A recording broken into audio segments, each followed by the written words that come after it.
ನಮಸ್ಕಾರ. Icons of Indian business television ಕಾರ್ಯಕ್ರಮಕ್ಕೆ ತಮ್ಮೆಲ್ಲರಿಗೂ ಸ್ವಾಗತ. ಈ ದಿನ ನಾವು ನಿಮಗೆ ಅತ್ಯಂತ ವಿಶೇಷವಾದ ಸಂಚಿಕೆಯನ್ನ ಪ್ರಸಾರ ಮಾಡುತ್ತಿದ್ದೇವೆ. ಮಾನವನ ಆಸೆ, ದುರಾಸೆ, ದ್ವೇಷ, ಮತ್ಸರ ಮತ್ತು ಸ್ವಾರ್ಥದಿಂದ ತುಂಬಿರುವ ಈ ಬದುಕಿನಲ್ಲಿ ಜೀವನ ಎಂಬುದು ಅನಿಶ್ಚಿತತ. ಇಂತಹ ಬದುಕಿನಲ್ಲಿ ನಮ್ಮ ಗಮನಕ್ಕೆ ಬರದೆ ಅದೆಷ್ಟೋ ಅವಘಡಗಳು ಕ್ಷಣ ಮಾತ್ರದಲ್ಲಿ ನಡೆದು ಹೋಗುತ್ತವೆ. ಅಕಸ್ಮಾತಾಗಿ ನಡೆದು ಹೋಗುವ ಘಟನೆಗಳಲ್ಲಿ ಕೆಲವೊಮ್ಮೆ ಪ್ರಾಣ ಕಳೆದುಕೊಂಡರೆ, ಕೆಲವೊಮ್ಮೆ ಕೈಕಾಲುಗಳನ್ನು ಕಳೆದುಕೊಂಡು ಶಾಶ್ವತ ಅಂಗವಿಕಲರಾಗಲೂಬಹುದು. ಕೆಲವೊಮ್ಮೆ ವಯೋಸಹಜ ಕಾಯಿಲೆಯಿಂದ ತಮ್ಮ ಕೈಕಾಲುಗಳನ್ನು ಕಳೆದುಕೊಳ್ಳಬಹುದು.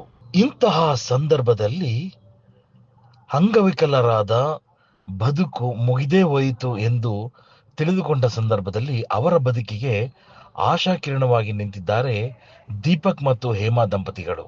ನೋಡಿ, ಅಂಗವಿಕಲರ ಬದುಕಿನಲ್ಲಿ ಕೃತಕ ಕಾಲು ಕೈಗಳನ್ನು ಜೋಡಿಸಿ ಅವರ ಬದುಕಿನಲ್ಲಿ ಒಂದು ಹೊಸ ಭರವಸೆಯನ್ನ ಮೂಡಿಸುತ್ತಿದ್ದಾರೆ. ಕ್ಷೇಮ ಪ್ರಾಸ್ಥೆಟಿಕ್ ಮತ್ತು ಆರ್ಥೋಟಿಕ್ಸ್ ಸಂಸ್ಥೆಯ ದೀಪಕ್ ಮತ್ತು ಹೇಮಾ ದಂಪತಿಗಳು. ಇವರು ಮಾಡುತ್ತಿರುವ ಸೇವೆ ಅವಿಸ್ಮರಣೀಯ. ಮಧ್ಯಮ ವರ್ಗದ ಕುಟುಂಬದಲ್ಲಿ ಹುಟ್ಟಿ ಬೆಳೆದ ದೀಪಕ್ ಮತ್ತು ಹೇಮಾ ದಂಪತಿಗಳು ಎಲ್ಲರ ಕಷ್ಟಗಳಿಗೆ ಸ್ಪಂದಿಸುತ್ತಾ ಅಂಗವಿಕಲರ ಬಾಳಿನಲ್ಲಿ ಆಶಾಕಿರಣವಾಗಿದ್ದಾರೆ. ಬನ್ನಿ ಸ್ನೇಹಿತರೆ, ಈ ದಿನದ ನಮ್ಮ ವಿಶೇಷ ಕಾರ್ಯಕ್ರಮದಲ್ಲಿ ಅವರನ್ನ ಪರಿಚಯ ಮಾಡಿಕೊಳ್ಳೋಣ. ನಮಸ್ಕಾರ ದೀಪಕ್ ಅವರೇ. ನಮಸ್ತೆ ಸರ್. ನಾವು ಸಾಕಷ್ಟು ಜನ ಎಂಟರ್ಪ್ರಿನರ್ಸ್ ನ ಬಿಸ್ನೆಸ್ ಮ್ಯಾನ್ ಗಳನ್ನ ಇಂಟ್ರೊಡ್ಯೂಸ್ ಮಾಡಿದ್ವಿ. ಇದು ಯಾಕೋ ನಾನು ನೋಡಿದಾಗ ಬಹಳ ವಿಶೇಷವಾದ ನಾನು ವ್ಯಕ್ತಿನ ಇವತ್ತು ಇಂಟರ್ವ್ಯೂ ಮಾಡ್ತಾ ಇದ್ದೀನಿ ಅಂತ ಅನಿಸ್ತಾ ಇದೆ. ಯಾಕೆಂದ್ರೆ ನೀವು ಎಲ್ರಿಗೂ ಭರವಸೆಯನ್ನ ಕೊಡ್ತಾ ಇದ್ದೀರಿ. ಏನು ಈಗ ಕ್ಷೇಮ ಪ್ರಾಸ್ಥೆಟಿಕ್ ಅಂಡ್ ಆರ್ಥೋಟಿಕ್ ಅಂತ ಅಂದ್ರೆ ಈ ಸಂಸ್ಥೆ ಏನು ಮಾಡ್ತೀರಾ ನೀವು? ಹೇಗೆ ಆರಂಭ ಆಯ್ತು ಹೇಳಿ ಸರ್. ಸರ್ ಆಕ್ಚುಲಿ ನಾನು ಎಜುಕೇಶನ್ ಇಂದ ನಾನು ಸ್ಟಾರ್ಟ್ ಮಾಡ್ತೀನಿ. ಸೊ ಹೇಗೆ ಅಂತ ಹೇಳಿದ್ರೆ, ನಾನ್ ಆಫ್ಟರ್ PU ನಾನು ನೋಡ್ತಾ ಇದ್ದೆ ಏನ್ ಮಾಡ್ಬೋದು ನೆಕ್ಸ್ಟ್ ಫ್ಯೂಚರ್ ನನ್ನ ಎಜುಕೇಶನ್ಸ್ ಆಗ್ಲಿ ಏನೇ ಆಗ್ಲಿ. ಆಗ ಅರ್ಥ ಆಗಿಲ್ಲ ಲೈಕ್ ಏನ್ ಮಾಡ್ಬೇಕು, ಬಿಕಾಸ್ ಎಲ್ಲ ನಂದು ಮೋಟಿವೇಶನ್ ಇದ್ದಿದ್ದು ಬೇರೆ. I need to do something which is not exist. ಆ ತರ ನನ್ ಅರ್ಥ ಮಾಡ್ಕೊಂತ ಇದ್ದಿದ್ದು. ಎಲ್ಲೂ ಯಾರು ಮಾಡದೇ ಇರೋ ತರ ನಾನು ಮಾಡ್ಬೇಕು ಅಂತ ತುಂಬಾ ನಂಗೊಂದು ಅದನ್ನ ಕೀನ್ ಇತ್ತು. ಸೊ ಅವಾಗ ನಾವು ಸರ್ಚ್ ಮಾಡ್ಬೇಕಾದಾಗ then I founded a college. It's called mobility India ಅಂತ, JP ನಗರ್ ಅಲ್ಲಿ ಇದೆ. ಸೊ ಅಲ್ಲಿ ನಾನು ಓದ್ದೆ. It's NGO actually. ಅವ್ರು ಬಂದು NGO ಅಲ್ಲಿ ಇದ್ ಮಾಡ್ಕೊಡ್ತಾ ಇದಾರೆ. ಸೊ ನಾವ್ ಅಲ್ಲಿ ಏನ್ ಮಾಡಿದ್ವಿ, ಐ ಸ್ಟಡಿಡ್ ಅಂಡ್ NGO ನಾವು ಓದ್ಲಿಲ್ಲ. ನಾವೇನ್ ಮಾಡಿದ್ವಿ, ISPO ಅಂತ ಕರಿತೀವಿ, international society of ಪ್ರಾಸ್ಥೆಟಿಕ್ಸ್ and orthotics ಅಂತ ಬರುತ್ತೆ. ಸೊ ಅದು ಒಂದು 4 ವರ್ಷ. ಸೊ ನಾನು ಓದಿ ಎಲ್ಲ ಮುಗಿಸಿದ್ಮೇಲೆ I work so many MNC companies ಅಲ್ಲಿ ವರ್ಕ್ ಮಾಡಿದೆ. ಸೊ ಆಮೇಲೆ ಬ್ಯಾಂಗ್ಳೂರಲ್ಲೂ ಒಂದು ಕಂಪನಿ MNC ಕಂಪನಿಲಿ ವರ್ಕ್ ಮಾಡಿದೆ. ಸೊ ಅವಾಗ ನನಗೆ ಅರ್ಥ ಆಗಿದೆ ಏನಂತ ಹೇಳಿದ್ರೆ, ಇಂಡಿಯಾಲ್ ಬಂದು ಪೇಷಂಟ್ಸ್ಗೆ ಬೇಕಾಗಿರೋದು ಯಾವ್ದು ಸಿಗ್ತಾ ಇಲ್ಲ. ಬಿಕಾಸ್ ಎಲ್ಲಾ ಬಂದು ಜನರೇಷನ್ ಲೈಕ್ ಬಿಸ್ನೆಸ್ ಮೈಂಡ್ ಸೆಟ್ಗೆ ಹೋಗ್ತಾ ಇದೆ, ಸರ್ವಿಸ್ ಮೋಟಿವ್ ಬರ್ತಾ ಇಲ್ಲ ಯಾವುದು. So then I flied out. ನನ್ನ ಔಟ್ ಆಫ್ ಕಂಟ್ರಿಗೆ ಹೋದೆ. ಬಿಕಾಸ್ ಇಲ್ಲಿ ಎಲ್ಲರಿಗೂ ಹೇಗೆ ಅಂದ್ರೆ, ನೋಡೋಣ ಹೇಳ್ಕೊಡೋಣ ಇನೋವೇಷನ್ ಅಂತ ಬರ್ತಾ ಇಲ್ಲ ನಮ್ಮ ಇಂಡಿಯಾಗೆ. ಸೊ ಆ ಇನೋವೇಷನ್ ಅಬ್ರಾಡ್ ಅಲ್ಲಿ ತುಂಬಾ ಇದೆ. ಸೊ ನಾನು ಅಬ್ರಾಡ್ಗೆ ಹೋಗಿ ಆಲ್ಮೋಸ್ಟ್ ಒಂದು 6 years ಅಲ್ಲಿ ಇದ್ದೆ. ನಾನು ಅಲ್ಲಿ ಪ್ರಾಕ್ಟೀಸ್ ಮಾಡಿದೆ. ಅಲ್ಲಿನ ಟೆಕ್ನಾಲಜಿ ಕಂಪ್ಲೀಟ್ಲಿ ಬೇರೆ ತರ ಇರುತ್ತೆ. ಸೊ ಅಲ್ಲಿ ವರ್ಕ್ ಮಾಡಿ then I came to India ಬಂದೆ. So suddenly it was Covid. So ಆಮೇಲೆ ಇಲ್ಲಿ ಬೇರೆ ಕಡೆ ಕೆಲಸ ಮಾಡ್ಬೇಕಾದಾಗ ಆ ಸ್ಯಾಟಿಸ್ಫ್ಯಾಕ್ಷನ್ ಅಂತ ಇಲ್ಲ. ಬಿಕಾಸ್ ಯಾರಿಗೆ ಇವಾಗ ಪ್ರಿಸ್ಕ್ರಿಪ್ಷನ್ ಅಂತ ಕರಿತೀವಿ, ಪ್ರಿಸ್ಕ್ರಿಪ್ಷನ್ ಅಂತ ಹೇಳಿದ್ರೆ ಏನ್ ಬೇಕೋ ಅದಕ್ಕೆ ಮಾತ್ರ ಕೊಡ್ಬೇಕಾಗತ್ತೆ. ಇವಾಗ ನಿಮ್ ಬಜೆಟ್ ಇದ್ರೂ ಕೂಡ ನಿಮಗೇನ್ ಬೇಕು ಅದನ್ನ ಕೊಡ್ಬೇಕಾಗತ್ತೆ, ಬಟ್ ಅದು ಹಾಕ್ತಾ ಇರ್ಲಿಲ್ಲ. ಸೊ ದೆನ್ ನಾನು ಅರ್ಥ ಮಾಡ್ಕೊಂಡಿದ್ದು, ಬಿಕಾಸ್ ನಾನು ಮತ್ತೆ ನನ್ನ ವೈಫ್ ಇಬ್ರು ಬಂದು P&Os. ಸೊ ಪ್ರಾಸ್ಥೆಟಿಕ್ಸ್ ಅಂಡ್ ಆರ್ಥೋಟಿಕ್ಸ್ ನಾವಿಬ್ರು ಇದ್ ಮಾಡಿದ್ದು. ಆಮೇಲೆ ನಾವೇ ಯೋಚನೆ ಮಾಡಿದ್ವಿ ಇನ್ನೊಬ್ಬರ ಹತ್ರ ಇದ್ ಮಾಡೋದಕ್ಕಿಂತ ನಾವೇ ಸ್ಟಾರ್ಟ್ ಮಾಡ್ಕೊಳ್ಳೋಣ ಅಂತ. ಸೊ ಕ್ಷೇಮ ಪ್ರಾಸ್ಥೆಟಿಕ್ಸ್ ಅಂಡ್ ಆರ್ಥೋಟಿಕ್ಸ್ ಬಂದು 2023 ಅಲ್ಲಿ ಸ್ಟಾರ್ಟ್ ಆಯ್ತು. ಸೊ June 1st ಅಲ್ಲಿ ನಾವು ಸ್ಟಾರ್ಟ್ ಮಾಡಿದ್ದು. ಸೊ ಸ್ಟಾರ್ಟ್ ಮಾಡಿ then by God grace touch wood ಇವತ್ತವರೆಗೂ ನಾವು all the patients are very happy. Because ಎಲ್ಲರಿಗೂ ಸರ್ವಿಸ್ ಅನ್ನ ತುಂಬಾ ಚೆನ್ನಾಗಿ ಸಿಗ್ತಾ ಇದೆ. ಆಮೇಲೆ they are all very keen in everything. ಏನಂತ ಹೇಳಿದ್ರೆ, ಇವಾಗ ಒಂದು ಜಾಯಿಂಟ್ ಆಗ್ಲಿ ಏನೇ ಆಗ್ಲಿ ನಾವು ಸೆಲೆಕ್ಟಿವ್ ಮಾಡೆಲ್ ಅಲ್ಲಿ ತಗೊಂತೀವಿ. ಇವಾಗ ಯಾವ್ದೋ ಒಂದು ರೆಡಿಮೇಡ್ ಆಗ್ಲಿ ಯಾವ್ದೋ ಒಂದು ಕೊಡೋದಕ್ಕೆ ಇದ್ ಮಾಡ್ಕೊಳ್ಳೋದಿಲ್ಲ. ಸೊ ಕಂಪ್ಲೀಟ್ ನಮ್ದು ಕಸ್ಟಮೈಸೇಷನ್ ಅಲ್ಲಿ ನಾವು ಮಾಡ್ಕೋತಾ ಇದೀವಿ. ಏನಂತ ಹೇಳಿದ್ರೆ ಇಂಪೋರ್ಟ್ ಮಾಡ್ತೀವಿ from US, UK, Germany. So ಆತರ ಕಂಪನೀಸ್ ಇಂದ ಇವಾಗ ನೋಡ್ಬೋದು. ಏನಂತ ಹೇಳಿದ್ರೆ OSSUR ಅಂತ one of the world's top most company ಅದು. ಸೊ ಅದರಿಂದ ನಾವು ಕಾಂಪೋನೆಂಟ್ಸ್ ನ ತಗೊಂತೀವಿ. We do the fabrication everything. So ಏನಕ್ಕೆ ಅಂತ ಹೇಳಿದ್ರೆ ಇವಾಗ ಎಲ್ಲ ತಗೋಬಹುದು, ಬಟ್ ಮಾಡೋದಕ್ಕೆ ಹ್ಯಾಂಡ್ ಸ್ಕಿಲ್ ಅಂತ ಇರಬೇಕು. ಈಗ ಸಾಕೆಟ್ ಅಂತ ಕರಿತೀವಿ ಪ್ರಾಸ್ಥೆಟಿಕ್ಸ್ ಅಲ್ಲಿ, ಸಾಕೆಟ್ ಇಸ್ ವೆರಿ ಇಂಪಾರ್ಟೆಂಟ್. ಆ ಸಾಕೆಟ್ ಚೆನ್ನಾಗಿಲ್ಲ ಅಂತ ಹೇಳಿದ್ರೆ ನಾವು ಏನೇ ಆದ್ರೂ ಪೇಷಂಟ್ಸ್ಗೆ ವಾಕ್ ಮಾಡ್ಸಕ್ ಆಗಲ್ಲ. So then the great news of Kshema is we fitted many athletes amputees who has not done anywhere. So now India's first women blade runner, which called Kiran Kanojia. So India's first women blade runner ಅಂತ ಕರಿತೀವಿ. So ಅವ್ರಿಗೂ ನಾವೇ ಇಲ್ಲಿ fit ಮಾಡಿದ್ದು. Next other name is Tinkesh. So Tinkesh ಅವ್ರು ಬಂದು he did a record, world record ಮಾಡಿದ್ದಾರೆ. Is a first world triple amputee who climbed Everest base camp. ಆಮೇಲೆ ಅವ್ರಿಗೆ ಲಾಸ್ಟ್ December 24 ಅಲ್ಲಿ ಬಂದು ಪ್ರೆಸಿಡೆಂಟ್ ಇಂದ ಅವಾರ್ಡ್ ಬಂತು, ಪ್ರೆಸಿಡೆನ್ಷಿಯಲ್ ಅವಾರ್ಡ್ ಬಂತು ಅವ್ರಿಗೂ, because he did a world record ಅದರಿಂದ. ಆಮೇಲೆ ಗೋವಾ ಚೀಫ್ ಮಿನಿಸ್ಟರ್ ಇಂದನೂ ಅವಾರ್ಡ್ ಬಂದಿದೆ. ಸೊ ಆಮೇಲೆ next he started is own foundation called Tinkesh ability foundation, because ಅವ್ರದ್ದು ಮೋಟಿವ್ ಏನಿದ್ದು ಅಂದ್ರೆ he need to get a proper prosthetics for ಎಲ್ಲ ಪೇಷಂಟ್ಸ್ಗೂ ಒಂದು ಪ್ರಾಪರ್ ಅಂತದ್ದು ಸಿಗ್ಬೇಕು ಅಂತ.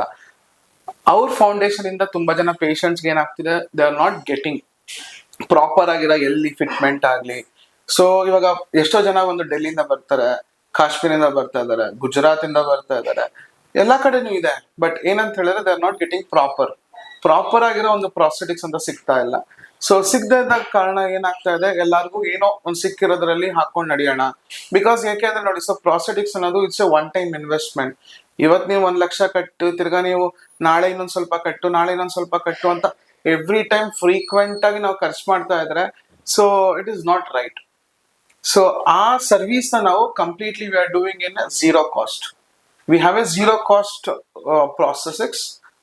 ಇದರಲ್ಲಿ ಸರ್ವಿಸ್ ಬೇಸ್ಡ್ ಆಗ್ಲಿ, follow up charges, no consultation, ಏನು ಇಲ್ಲ. ನೀವೇನ್ ಪ್ರಾಸೆಸ್ ತಗೊಂತೀರ ಅದಕ್ಕೆ ಮಾತ್ರ ನೀವು ಕಾಸ್ಟ್ ಕಟ್ತೀರಾ ಅಷ್ಟೇ. ಅದಾದ್ಮೇಲೆ future what a full life of ಪೇಷಂಟ್ಗೆ ಬಂದು you have a free service and follow up which comes to clinic. Sir, ನಿಮ್ಮ ಕ್ಲಿನಿಕಲ್ಲಿ ಇದುವರೆಗೂ ಎಷ್ಟು ಜನಕ್ಕೆ ನೀವು ಟ್ರೀಟ್ ಮಾಡಿ ಈ ತರ ಆರ್ಟಿಫಿಷಿಯಲ್ ಕೈ ಕಾಲು ಅವರಿಗೆ ಮತ್ತೆ ಹಾಕಿ ಭರವಸೆ ಮೂಡಿಸಿದ್ರಿ? ಸರ್, ತುಂಬಾ ಕಮ್ಮಿ ಸಮಯದಲ್ಲಿ ಆಲ್ಮೋಸ್ಟ್ ಒಂದು 700-750 ಜನಕ್ಕೆ ನಾವು ಫಿಟ್ ಮಾಡಿದೀವಿ ಇನ್ ಸ್ಪಾನ್ ಆಫ್ 1.5-2 years ಅಲ್ಲಿ. ಸೊ 750 ಪೀಪಲ್ಸ್ ವರ್ಗು ಇವತ್ತವರೆಗೂ ಆಗಿದೆ ಅಕಾರ್ಡಿಂಗ್ ಟು ನಮ್ ಡೇಟಾ ಬೇಸ್ ಪ್ರಕಾರ. ಸೊ ಎಲ್ಲರೂ ತುಂಬಾ ಹ್ಯಾಪಿ ಆಗಿದ್ದಾರೆ, ತುಂಬಾ ಖುಷಿಯಾಗಿದ್ದಾರೆ. ಸೊ ಕೆಲವೊಬ್ಬರಿಗೆ ಲೈಕ್ ಅಫೋರ್ಡೆಬಿಲಿಟಿ ಕಾರಣದಿಂದ ಸ್ವಲ್ಪ ಪ್ರಾಬ್ಲಮ್ಸ್ ಅನ್ನೋದು ಬಂದಿದೆ ಅವ್ರಿಗೆ ಅಷ್ಟೇ ಹೊರತು, ಬಟ್ ಅವರು ಹ್ಯಾಪಿ ಆಗಿದ್ದಾರೆ. ಬಟ್ ತುಂಬಾ ಜನ ಇವಾಗ ನೀವು ನೋಡ್ಬೋದು ಕ್ಲಿನಿಕ್ ಅಲ್ಲಿ ಎಲ್ಲರೂ ಹ್ಯಾಪಿಯಾಗಿ ನಡೀತಾ ಇದ್ದಾರೆ. ಟ್ರೈನಿಂಗ್ ಅಂತ ಬರುತ್ತೆ, ಟ್ರೈನಿಂಗ್ ನಾವು ಚಾರ್ಜಸ್ ಮಾಡಲ್ಲ, ಏನು ಇರೋದಿಲ್ಲ. ಸೊ ನಾವು ಅದನ್ನ ಟ್ರೈನಿಂಗ್ ಕೊಟ್ಟಾಗ್ಲೇ ಅವ್ರಿಗೂ ಅರ್ಥ ಆಗೋದು ಹೇಗ್ ನಡಿಬಹುದು, ಯಾವ ತರ ಅಂತ. ಸೊ ಆ ಟ್ರೈನಿಂಗ್ ನೆಲ್ಲ ನಾವು ಝೀರೋ ಕಾಸ್ಟ್ ಅಲ್ಲೇ ಮಾಡ್ತಾ ಇದೀವಿ. ನೋ ಚಾರ್ಜಸ್ ಆನ್ ಟ್ರೈನಿಂಗ್, ಯಾವ್ದಲ್ಲೂ ಚಾರ್ಜಸ್ ಇರೋದಿಲ್ಲ. ಸೊ ಮೇಜರ್ಲಿ ಬಂದು ನಮ್ ಮೇನ್ ಕಾರಣ ಏನು ಅಂತ ಹೇಳಿದ್ರೆ, ಒಬ್ರು ಪೇಷಂಟ್ ಆಚೆಗೆ ಹೋಗ್ತದೆ ನಮ್ ಕ್ಲಿನಿಕ್ ಇಂದ ತಗೊಂಡು ಅಂದ್ರೆ ವಾಕ್ ಮಾಡ್ಕೊಂಡು ಹೋಗ್ಬೇಕು. ಇವಾಗ ವೀಲ್ ಚೇರ್ ಅಲ್ಲಿ ಬರ್ತಾರೆ, ಹೋಗ್ತಾ ನಡ್ಕೊಂಡಾಗ ಆ ಖುಷಿ ಏನಾದ್ ಬರ್ಬೇಕು ಅವ್ರಿಗೆ. That is very important for us. ಸಾಮಾನ್ಯವಾಗಿ ಈ ತರ ಆಕ್ಸಿಡೆಂಟ್ ಅಲ್ಲಿ ಕಾಲು ಕೈ ಕಳ್ಕೊಂಡಿರ್ತಾರೆ. ಸರ್ಕಾರದ ಕೆಲವೊಂದು ಆಸ್ಪತ್ರೆಗಳಲ್ಲೂ ಅವ್ರಿಗೆ ಆರ್ಟಿಫಿಷಿಯಲ್ ಕಾಲು ಕೈನ ಹಾಕ್ತಾರೆ. ಬಟ್ ಅದಕ್ಕೂ ನಿಮ್ಮ ಕ್ಷೇಮ ಪ್ರಾಸ್ಥೆಟಿಕ್ ಅಂಡ್ ಆರ್ಥೋಟಿಕ್ಸ್ ನಲ್ಲಿ ಬರೋದು ಏನ್ ಡಿಫ್ರೆನ್ಸ್? ಸರ್, ಏನ್ ಮೇಜರ್ ಡಿಫ್ರೆನ್ಸ್ ಅಂತ ಹೇಳಿದ್ರೆ, ಇವಾಗ ನೋಡಿ ಸರ್ಕಾರದಿಂದ ಕೊಡ್ತಾರೆ. ಸೊ ಸರ್ಕಾರದಲ್ಲಿ ಏನ್ ಮಾಡ್ತಾರೆ, ಇವಾಗ HDP ಪೈಪ್ ಅಂತ ಕರಿತೀವಿ. ಅಂದ್ರೆ ಮನೆಗೆ ಬಂದು ಇವಾಗ ಔಟ್ಲೆಟ್ ಪೈಪ್ ಅಂತ ಮನೆ ಆಚೆಗೆ ಹಾಕ್ತಿವಲ್ಲ, ಆ ಪೈಪ್ ನ ಮೆಲ್ಟ್ ಮಾಡಿ ಅದನ್ನ ಒಂದು ಕಾಲು ಅಂತ ಮಾಡ್ತಾರೆ.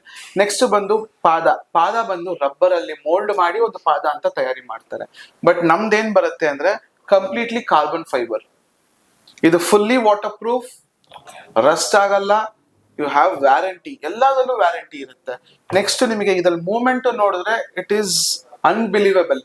ನಾರ್ಮಲ್ ಲೆಗ್ ಏನ್ ಮೂವ್ಮೆಂಟ್ ಬರುತ್ತೆ ಅದೇ ತರ ಮೂವ್ಮೆಂಟ್ ನಿಮಗೆ ಇದ್ರಲ್ಲಿ ಜನರೇಟ್ ಆಗುತ್ತೆ.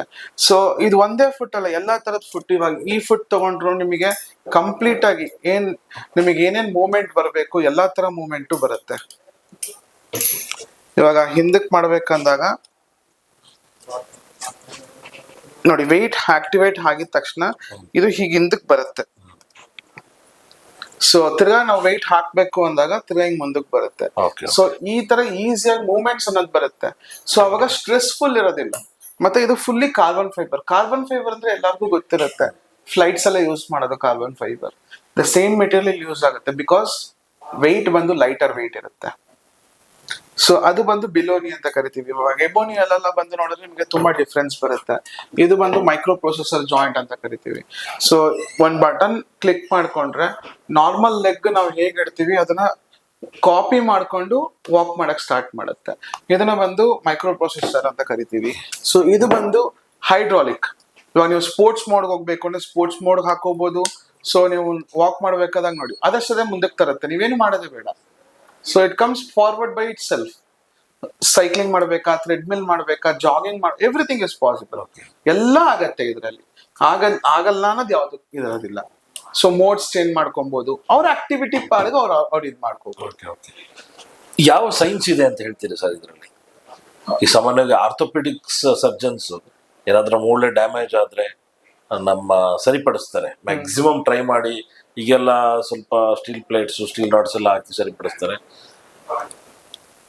ಸರ್ ರಿಪೇರಿ ಮಾಡಕ್ ಸಾಧ್ಯನೇ ಇಲ್ಲ. ಮೆಡಿಕಲ್ ಟರ್ಮ್ಸ್ ಅಲ್ಲಿ ಹೇಳ್ಬೇಕು ಅಂದ್ರೆ ಆಪರೇಷನ್ ಮಾಡಿದ್ರೆ ಅವ್ರ ಕಾಲ್ ತೆಗಿಲೇಬೇಕಾಗ್ತದೆ ಅಂತ ಪರಿಸ್ಥಿತಿ ಬಂದಾಗ ಯಾವ ಸೈನ್ಸ್ ಅಲ್ಲಿ ಕೆಲಸ ಮಾಡುತ್ತೆ ಸರ್? ಹೇಗೆ ಅಂತ ಹೇಳಿದ್ರೆ ನಾವು ಸ್ಟಂಪ್ ಲೆಂತ್ ಅಂತ ನೋಡ್ತೀವಿ. ಕಾಲ್ ಎಷ್ಟು ಉದ್ದ ಇದೆ, ಕಡಿಮೆ ಇದೆಯಾ, ಉದ್ದ ಇದೆಯಾ, ಚಿಕ್ಕದಾಗಿದೆಯಾ ಅಂತ ನೋಡ್ತೀವಿ. ಎಷ್ಟಕ್ಕೆ ತೆಗ್ದಿದ್ದಾರೆ ಅಂತ. ಸೊ ಅದ್ರ ಮೇಲೆ ನಾವು ಡಿಪೆಂಡ್ ಮಾಡ್ತೀವಿ. ನೆಕ್ಸ್ಟ್ ಅವ್ರ ಏಜ್, ಏನಕ್ಕೆ ತೆಗ್ದಿದ್ದಾರೆ, ಆಕ್ಸಿಡೆಂಟ್ ಆಗಿದ್ಯಾ, ಕ್ಯಾನ್ಸರ್ ಆಗಿದ್ಯಾ, ಶುಗರ್ ಇಂದ ತೆಗ್ದಿದಾರಾ, ಮತ್ತೆ ಅವ್ರ ವಯಸ್ಸೆಷ್ಟು, ಅವ್ರು ಯಾವ ತರ ಆಕ್ಟಿವಿಟಿ ಮಾಡ್ಬೇಕು, ಅವ್ರ ಲೈಫಲ್ಲಿ ಅವ್ರು ಹೇಗಿರ್ಬೇಕು ಅಂತ ಅನ್ಕೊಂತೀವಿ. ಇದು ಸುಮ್ನೆ ಯಾವ್ದೋ ಒಂದು ಕೊಡೋದಲ್ಲ, ಇದನ್ನೇ ಪ್ರಿಸ್ಕ್ರಿಪ್ಷನ್ ಅಂತ ಕರಿತೀವಿ. ಪ್ರಿಸ್ಕ್ರಿಪ್ಷನ್ ಅಲ್ಲಿ ಬಂದು ನೀವು ಏನ್ ಕೆಲಸ ಮಾಡ್ಬೇಕು ಅನ್ಕೊಂಡಿದ್ದೀರಾ, ಸೊ ಯಾವ ತರ ಇರ್ಬೇಕು, ಹೆಂಗ್ ಕೂತ್ಕೊಬೇಕು, ಏನ್ ಮಾಡ್ಬೇಕು, ಎಲ್ಲಾ ತರ ಆಕ್ಟಿವಿಟೀಸು ಮಾಡ್ಬೋದು. ಸೊ ಅದ್ರ ಮೇಲೆ ನಾವು ನೋಡಿ ಒಂದು ಪ್ರಾಸೆಸ್ ಅಂತ ಕೊಡ್ತೀವಿ. ಅದರಲ್ಲಿ ನೆಕ್ಸ್ಟ್ ಪ್ರೋಸೆಸ್ ಬರೋದು ಟ್ರೈನಿಂಗ್. ಓಕೆ.